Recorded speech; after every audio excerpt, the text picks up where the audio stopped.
Tentang Aceh, apa yang kalian ketahui tentang Aceh yang sering diingatan kita yakni peristiwa tsunami pada 26 Desember 2004.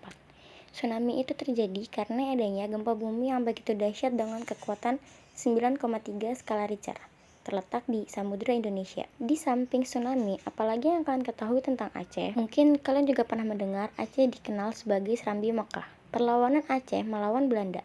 Aceh adalah salah satu wilayah di Nusantara yang sangat strategis menjadi pusat perdagangan dan hasil penting seperti lada, tambang, dan hasil hutan. Dalam rangka mewujudkan Pax Neerlandica, Belanda berambisi untuk menguasai Aceh. Latar belakang perlawanan Aceh melawan Belanda. Yang pertama adalah Treaty of London atau yang dikenal dengan Traktat London. Traktat ini dilaksanakan tanggal 17 Maret tahun 1824 yang isinya adalah kesepakatan antara Belanda dan Inggris, yaitu setelah Belanda berkuasa di daerah jajahan maka tidak dibenarkan mengganggu kedaulatan Aceh. Jadi latar belakang pertama ini sah-sah saja. Latar belakang yang kedua, Traktat Siak tanggal 1 Februari tahun 1858, Belanda menyodorkan perjanjian dengan Sultan Siak yaitu Sultan Ismail yang isinya Siak harus mengakui kekuasaan Hindia Belanda di Sumatera Timur, yang artinya wilayah seperti Delhi, Asahan, Kampar, dan Indragiri harus tunduk dengan kekuasaan Belanda. Padahal wilayah tersebut masuk dalam Kesultanan Aceh. Yang ketiga adalah Traktat Sumatera pada tanggal 2 November 1871.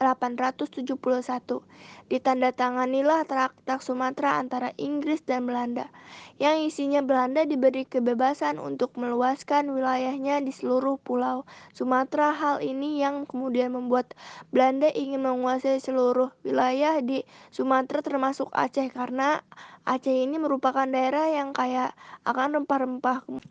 Itulah latar belakang mengapa rakyat Aceh melakukan perlawanan kepada Belanda. Kemudian yaitu peristiwa peperangan Aceh.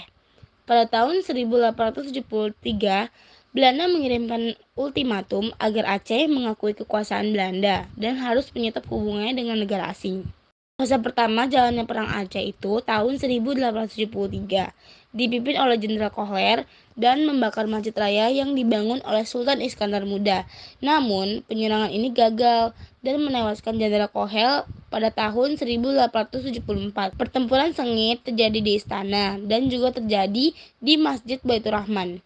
Para pejuang Aceh harus mempertahankan masjid dari serangan Belanda yang bertubi-tubi. Masjid terus dihujani peluru dan kemudian pada tanggal 6 Januari 1874 masjid itu dibakar. Para pejuang dan ulama kemudian meninggalkan masjid. Tentara Belanda menuju istana pada tanggal 15 Januari 1875. Belanda dapat menduduki istana setelah istana dikosongkan karena Sultan Mahmud Syekh II bersama para pejuang yang lain meninggalkan istana menuju ke Lewung Batak dan diteruskan ke Pagar Aye. Peristiwa menaklukkan atau dikuasainya Aceh ini dipimpin oleh Jenderal Van der Heijden. Akhir peristiwa, terjadilah pertempuran yang sengit pada bulan Februari tahun 1899. Dalam pertempuran ini, Tengku Umar gugur sebagai syuhada berlawanan, kemudian dilanjutkan oleh Cut Nyadien yang kemudian membawa pasukannya memasuki hutan dan mengembangkan perang gerilya. Cut Nyadien terus mengabarkan semangat juang rakyat Aceh untuk melawan Belanda. Pada tahun 1906, Cut Nyadien berhasil ditangkap dan dibuang ke Sumedang sampai akhirnya wafat pada tanggal 8 November tahun 1800.